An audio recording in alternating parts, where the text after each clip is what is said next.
विश्वकर्मा जयंती है तो ये तस्वीर भी आ रही है। प्रधानमंत्री ने भगवान विश्वकर्मा को पुष्पांजलि अर्पित की और आप देखिए किस तरीके से जो मेट्रो बना है स्टेशन उसको भी उन्होंने देखा और जो पूजा अर्चना का दौर चल रहा है उसका भी वो हिस्सा बने।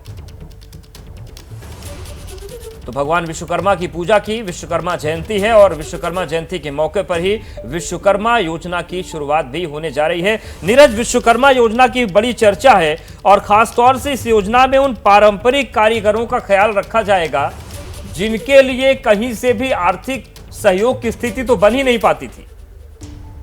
देखिए अवधेश, बहुत लंबे समय से विश्वकर्मा योजना पे सरकार काम कर रही थी और आपको याद हो तो इस बार 15 अगस्त के मौके पर लाल किले से प्रधानमंत्री नरेंद्र मोदी ने विश्वकर्मा योजना का बाकायदा उद्घोष किया था और उन्होंने कहा था कि इससे हमारे जो कॉमन कारीगर हैं, जो राजगीर हैं, जो छोटे कर्मचारी हैं, जो बाकायदा ट्रेडिशनल काम करते हैं, उनको यहाँ बाकायदा प्रोफेशनल डिग्री दी जाएगी, उनको प्रोफेशनल सर्टिफिकेट दिया जाएगा, उनको तैयार किया जाएगा, उनको ट्रेन किया जाएगा ताकि वो और अच्छे तरीके से इस काम को कर सके।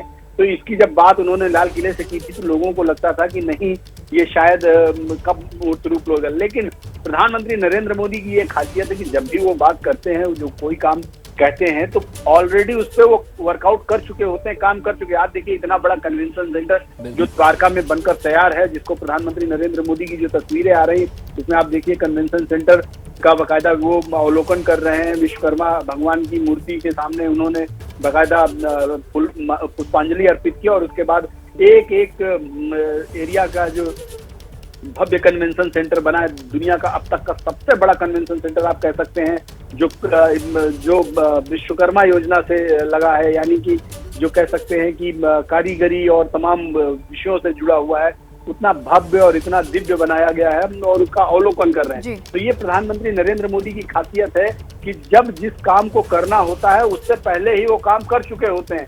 तो उद्घोषणा बहुत बाद में करते हैं या उसके बारे में चर्चा बाद में करते हैं जब उस काम को पूरी तरह से वो अंजाम में पहुंचा चुके होते हैं। यानी कि आप देखिए 1 महीने पहले वो घोषणा करते हैं लाल किले से और 1 महीने बाद उसी विश्वकर्मा योजना की शुरुआत कर रहे होते हैं।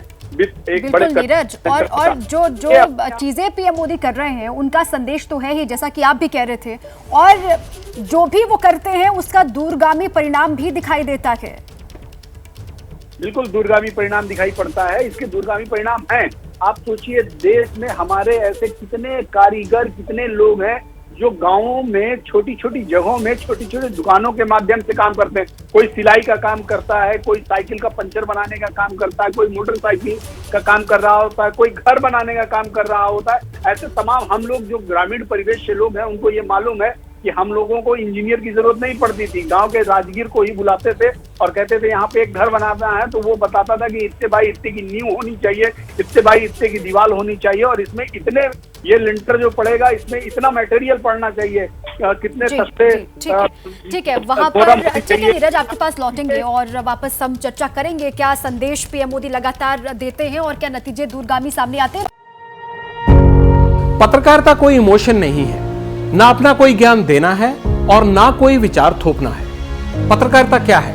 पत्रकारिता का मतलब है सही जानकारी इकट्ठा करना और तथ्य बताना। पत्रकारिता आज जितने महत्वपूर्ण दौर में है शायद पहले नहीं थी। इस दौर से निकलने के लिए सिर्फ सच दिखाने की जरूरत है, वो सच जो आपके हित को आगे रखे। इसलिए अब रात 9 बजे प्राइम टाइम नहीं होगा, ये आपका टाइम है।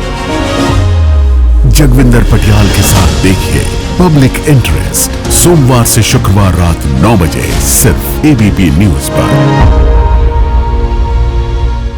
एबीपी न्यूज आपको रखे आगे।